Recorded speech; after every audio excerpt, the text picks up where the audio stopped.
Karma to Christ ministries आपका स्वागत करती है। आइए हम परमेश्वर के वचन पर चर्चा करें। आज का वार्तालाप का शीर्षक परमेश्वर देहधारी हुआ।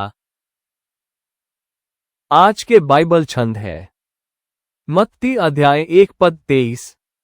देखो, एक कुंवारी गर्भवती होगी और एक पुत्र जनेगी और उसका नाम इम्मानुएल रखा जाएगा, जिसका अर्थ है परमेश्वर हमारे साथ।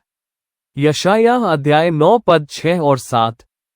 क्योंकि हमारे लिए एक बालक उत्पन्न हुआ, हमें एक पुत्र दिया गया है, और प्रभुता उसके कांधे पर होगी, और उसका नाम अद्भुत युक्ति करने वाला, पराक्रमी परमेश्वर, अनंत काल का पिता और शांति का राजकुमार रखा जाएगा। उसकी प्रभुता सर्वदा बढ़ती रहेगी और उसकी शांति का अंत न होगा। इसलिए वो उसको दाऊद की राजगद्दी पर इस समय से लेकर सर्वदा के लिए न्याय और धर्म के द्वारा स्थिर किए और संभाले रहेगा। सेनाओं के और यहोवा की धुन के द्वारा ये हो जाएगा। उसकी सरकार की वृद्धि और शांति का कोई अंत नहीं होगा। वह दाऊद के सिंहासन पर बैठकर अपने राज्य पर शासन करेगा, ताकि इसे स्थापित करे और इसे न्याय और धार्मिकता के साथ इस समय से लेकर हमेशा के लिए बनाए रखे। स्वर्गीय सेनाओं के यहोवा का जोश इसे पूरा करेगा। यूहन्ना अध्याय 1:29। दूसरे दिन उसने यीशु को अपनी ओर आते देखकर कहा, देखो, ये परमेश्वर का मेमना है जो जगत के पाप हरता है। जब बाइबल कहती है कि एक कुंवारी बच्चे को जन्म देगी, तो कुछ विद्वान कहते हैं कि कुंवारी का मतलब वास्तव में एक युवा कुंवारी, अविवाहित, और जरूरी नहीं कि वो महिला हो जिसने कभी शारीरिक संबंध न बनाए हो।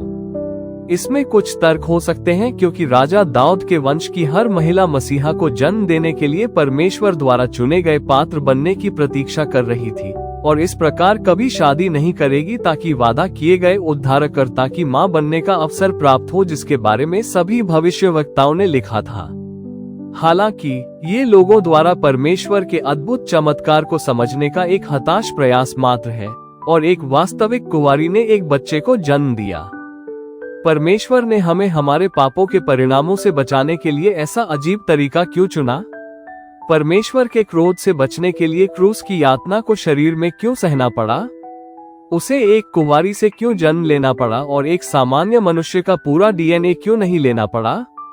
ये सब निर्दोष रक्त बहाने के लिए किया गया था, जिसे परमेश्वर स्वीकार करेगा हमारी आत्माओं के लिए भुगतान के रूप में। हमें बचाने के लिए यीशु को परमेश्वर बनना पड़ा और हमारे लिए मरने के लिए उसे मनुष्य बनना पड़ा।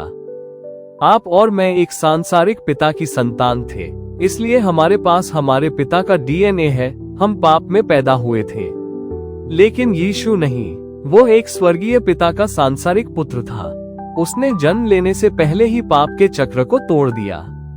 चूंकि यीशु ने न तो मूल पाप को पूरी तरह से विरासत में लिया था और न ही उसका अभ्यास किया था, वो अकेले ही परमेश्वर के मेमने के रूप में योग्य है जो दुनिया के पाप को अपने ऊपर ले सकता है। आपका और मेरा खून हमारे अपने पापों का भुगतान भी नहीं कर सकता, किसी और के पापों की तो बात ही छोड़िए। यदि आप अभी भी अपने पापों का भुगतान करने की कोशिश कर रहे हैं या सोचते हैं कि चीजों को सही करने के लिए आपका दूसरा पुनर्जन्म होगा, तो ऐसा सोचना बंद कर दें।